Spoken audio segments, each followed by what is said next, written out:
Hello दोस्तों, स्वागत करते हैं आप सभी का आपके अपने यूट्यूब चैनल जैकपुर पे। तो आप लोगों का एग्जाम में कन्फर्म है, ये एक तो या तो माध्य पूछेगा, या तो माध्यिका निकालने देगा, या तो फिर बहुलक निकालने देगा, या तो कभी कभी ऐसा होता है कि तीनों एक साथ दे देता है एक ही सवाल में कि माध्य, माध्यिक और बहुलक निकालिए, तीनों निकाल लीजिए। ठीक है, तो हम आपको 3 वीडियो देंगे आज। ठीक है, एक देंगे आपको माध्य का, दूसरा देंगे आपको माध्यिका का, और तीसरा देंगे आपको बहुलक का। और इसको आप लोग देख कर जाना, कन्फर्म 100% ऐसा सवाल आपको मिलेगा, आप लोग जानते हो इस बात को। ठीक है, तो चलिए शुरू करते हैं। सबसे पहले हम लोग माध्य सीखेंगे आज, उसके बाद हम तुरंत वीडियो आपको मिल जाएगा माध्यिका का, मिल जाएगा, फिर तुरंत आपको बहुलक का भी मिल जाएगा। तो देखो, माध्य निकालने के लिए सबसे पहले आपको जो टेबल दिया जाएगा ना बाबू, उसका आपको फिर से चार्ट बनाना पड़ता है। ठीक है, और चार्ट इसलिए बनाते हैं क्योंकि माध्य का जो फॉर्मूला होता है वो होता है sigma F I x I, sigma bye F I. तो आपको पहले क्या चाहिए, एफ आई निकालना है। ठीक है, तो आपको जो यहाँ पे चार्ट देता है बाबू, जो वर्ग अंतराल होता है उसको हम लोग सी आई बोलते हैं, और जो बारंबारता है उसको हम लोग एफ आई बोलते हैं। तो हर हालत में हमें एक्स आई निकालना होगा, तब ना एफ आई को एक्स आई के साथ गुना करेंगे तो एफ आई एक्स आई निकलेगा। ठीक है, तो ये हमारा टेबल बनाना पड़ता है। तो जो आपको दिया जाता है उसको आप उतार लेना, ये जो वर्ग अंतराल इसको आप उतार लीजिएगा, जो उसके सामने जो जो इसका फ्रीक्वेंसी है उसको लिख लेना है आपको यहाँ पर। तो यहाँ पे आप देख रहे हो लिख लिया। अब देखो बात आती है कि एक्स आई कैसे निकलता है। एक्स आई निकालने का तरीका, इन दोनों टर्म को जोड़ दो, 100 और 150 को जोड़ो, कितना होगा 250। 250 को 2 से भाग दे दो, कितना हो जाएगा 125। अब 150 को 200 को जोड़ दो, कितना हो 350। 350 को 2 से भाग दो, कितना आ जाएगा 175।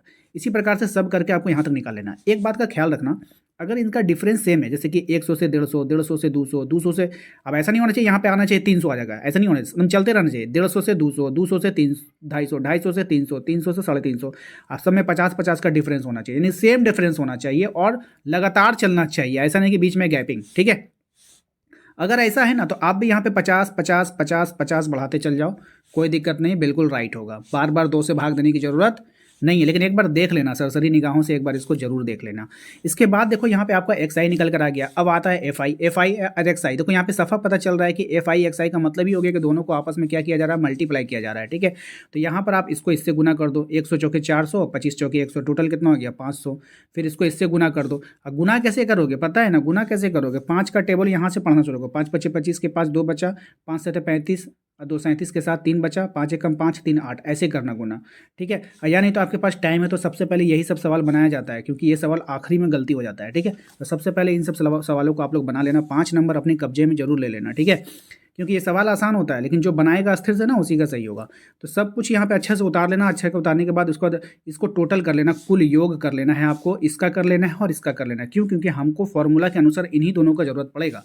तो फॉर्मूला आप लोग लिख लीजिएगा, फॉर्मूला लिखने का एफ आई एक्स आई बटे, इसको लिख लीजिए, उसको इसको लिख लीजिए, इसको इससे काट दीजिए, 211 बार में काट दिया है। अगर आपको ज़्यादा काटने में टेंशन हो रहा है तो 2 बेरी में काटिए, 5 पचे 25, फिर 5 से इसको काट दीजिएगा, 5 एकम 5, फिर 5 पचे 25, 2 बचेगा, फिर 5 पचे 25, यानी 155 बार में।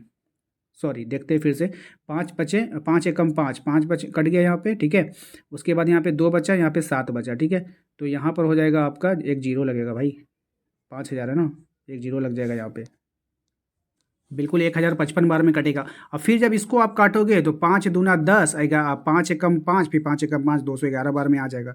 हम लोग जब जानते हो 10 का एग्जाम देते थे ना, तो डायरेक्ट रट लेते थे कि 52 75 को 25 से भाग देंगे, 11 बार में कटेगा। उतना एग्जाम में काटते नहीं थे, डायरेक्ट आंसर, क्योंकि सवाल तो सेम टू सेम आता है। ठीक है, इतना ही प्रैक्टिस करते थे, हमें पता रहता था कि इतना बार में कटेगा ये। ठीक है, अब उतना ही आता था। ठीक है, ये आपका आंसर हो जाएगा। देखिए कितना छोटकू सा सवाल था, बस जो बनाना है, मेहनत करना है आपको, चार्ट में करना है, क्यों नहीं करेंगे भाई। उसके बाद उसी प्रकार से यहाँ पे देखो फिर से आपको माध्य निकालने बोला है, आप लोग इसको बनाइएगा। ठीक है, खुद से बनाइएगा, बस कुछ नहीं करना है, बस चार्ट बनाना है उसी प्रकार से जो आपको दिया गया है। ये दोनों चीज़ दिया हुआ रहता है, इसको दोनों को जोड़ के 2 से भाग दे के इसको लिखिएगा। डिफरेंस देख लीजिए सेम है ना, हाँ, 52 से खत्म, फिर 52 से 54 से शुरू, फिर 54 से 56 पे खत्म, फिर 56 से शुरू, यानी डिफरेंस सेम है। दूरी कितना का ले रहा है, 2 2 का दूरी ले रहा है। हम भी यहाँ पे 2 2 बढ़ा देंगे, 51 2 53, 53 2 55, 55 2 57, 57 2 59। ठीक है, बार बार 2 से कौन भाग देगा। और उसको एफ आई एक्स आई निकालो, इन दोनों को इन दोनों को इन दोनों को इन दोनों को इन दोनों को गुना कर दो। यहाँ गुना करने के बाद यहाँ पे आ जाएगा, इसका टोटल कर दीजिए, टोटल करने के बाद इसको जोड़ लीजिए, जोड़ने के बाद जो है आपको इससे डिवाइड मार दीजिएगा। डिवाइड मारने का मतलब समझ रहे हैं।